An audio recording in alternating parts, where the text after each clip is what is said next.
تبلیغ کے احباب کے پرانے خدا کرے دو چار یہاں موجود ہوں. دنیا میں سب سے مشکل کام ان کے لیے چپ رہنا ہے.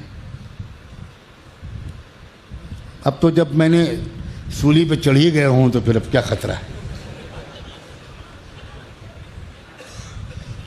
سب سے مشکل کام. بولتے بولتے بولتے ایسی عادت پڑ جاتی ہے کہ مجھے ڈر ہے کہ جب منکر نکیر آئیں گے تو جب پوچھیں گے من ربک تو وہ کہیں گے قریب قریب بیٹھیے بیان سن 2.5 گھنٹے کا بیان سن. کیا ہے یہ کیا ہے یار. حضرت مولانا الیاس فرمایا کرتے تھے کہ اللہ نے پورے بدن کا سائز بنایا, اس میں اتنی چھوٹی سی زبان بنائی, اور وہ کہتے تھے اس دعوت کی محنت میں زبان کا کام اتنا ہی ہے جتنا بدن میں زبان کا سائز ہے. بالکل الٹ گیا معاملہ. سب سے زیادہ زبان ہی کا استعمال ہے, اور یہ جو کچھ فساد ہو رہا ہے یہ اسی وجہ سے ہو رہا ہے.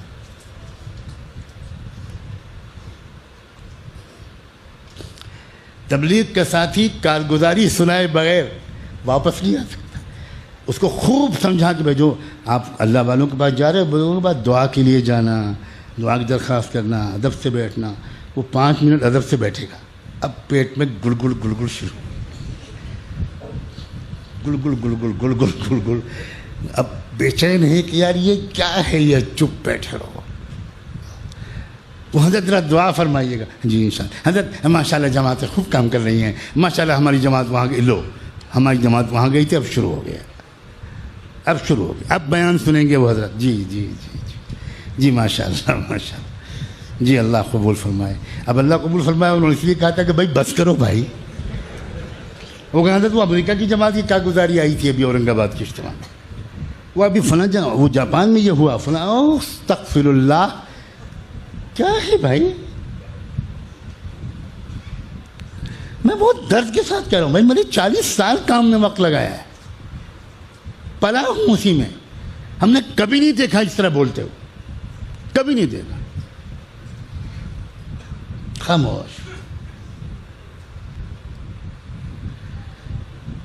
بھائی. زبان کا زیادہ استعمال کرنا خیر کے لیے وہ مہلک ہے, تو پھر خیر کے علاوہ مباح موضوعات پر بولنا وہ تو یقیناً مہلک ہے. اور مباح سے آگے بڑھ کر حرام چیزوں میں داخل ہو جانا, اس کے بغیر وہ رہ ہی نہیں سکتا جس نے مباح چیزوں میں زبان کا زیادہ استعمال کیا. امام غزالی نے لکھا ہے جو مباحات میں زیادہ بولے گا وہ حرام محرمات میں بول کر رہے گا. اسی سے غیبت ہوگی, وہی بدگمانی کرے گا, وہی الزام لگائے گا, وہی چغلی کرے گا, ادھر کی ادھر, ادھر کی ادھر. اس لیے چپ رہنا سیکھو,